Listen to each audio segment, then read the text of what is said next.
Live vom Holzmarkt. Und, ja. Wie ist die Stimmung? Volle Pulle, ole ole. Wir haben schon ein Autogramm-Edding in der Hand. Den Hey, der Christoph mir gegeben hat, einfach keiner eins wollte. Und dass er nicht so peinlich damit dasteht, stehe ich jetzt peinlich mit dem Edding rum. Ja, das wirkt schon wenn ziemlich jemand ein Autogramm haben wollen würde oder so. Alex, das wirkt ziemlich eingebildet, muss man schon sagen, ne, was du hier machst. Aber ja, lass uns mal kurz hier Bericht erstatten. Wo sind wir? Holzmarkt, habe ich schon gesagt. Was geht hier? CD-Shopping. Okay. Und für diejenigen, die schon eine CD vom Crowdfunding haben, ne, hätten wir noch einen Anreiz, am Samstag heute nachher nochmal zu kommen. Ja. Eine Überraschung von unserem Bassisten an den Sänger. Man sieht es im Hintergrund, aber ich sage jetzt mal nichts dazu. Genau, mal gucken, so ist es so ein Suchwimmelbild, was es denn noch geben könnte. Ne? Genau, was man geben könnte, spontan. Genau, der Sänger ist leider umgefallen, der ist gerade in Beatmung sozusagen. Der hat Schnappatmung gekriegt, wie er das gesehen hat, die Überraschung. Ja. Und ansonsten alles beim Alten. Ja, wird geil. Also hier beim Lidl geht es schon gut ab. Wir haben schon einiges hier an die Leute, was sie vorbestellt haben, schon abgeben können. Und heute geht es noch mal weiter, zweite Runde. Also wenn ihr noch nichts habt, kommt vorbei. Wir freuen uns, euch mal wieder aus der Ferne zu treffen. Genau. See you. Ich interview noch mal kurz das Baby vom Cover. Das Baby, genau, mach mal.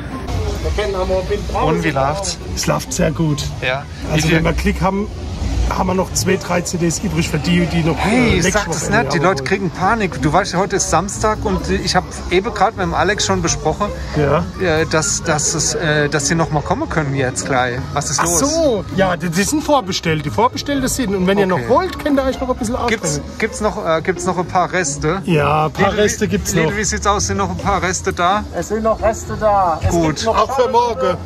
Leute, nicht für morgen. Morgen ist Sonntag, Monchi. Oh, morgen ist Sonntag. Ja, morgen ist vorbei. Du bist schon wieder komplett durch. Woran liegt das? Das liegt an dem Plakat. Hast du gesehen, was die Jungs mir mitgebracht haben? Der Christoph, das ist ein Haseherrn.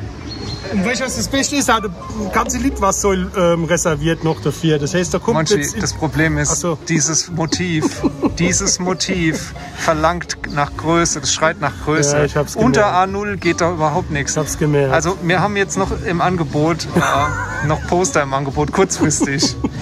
Also kommt vorbei, wer morgen keine CD will und auch keine Scholle tut, der holt sich dann wenigstens das Poster.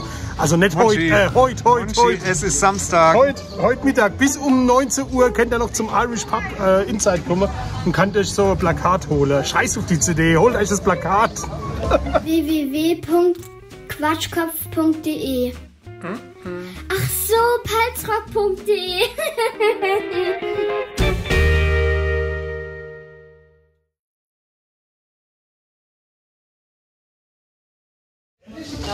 Entschuldigung, ich hätte gern ein Wärstel. Ein Wärstel? Ja. Dann müssen Sie die Waschdose aufmachen, den Inhalt rausholen und so lange rollen, bis es eine Waschform gibt. Können wir uns darauf einigen? Das hört sich nach einer schönen Beschäftigung fürs Wochenende an. Auf jeden Fall. Ich danke Ihnen sehr. Ja, sehr gerne. Wiedersehen. Habe ich sonst noch was für Sie tun? Nee. Danke vor dem nackischen Mann habe ich Angst. Kaufeposter!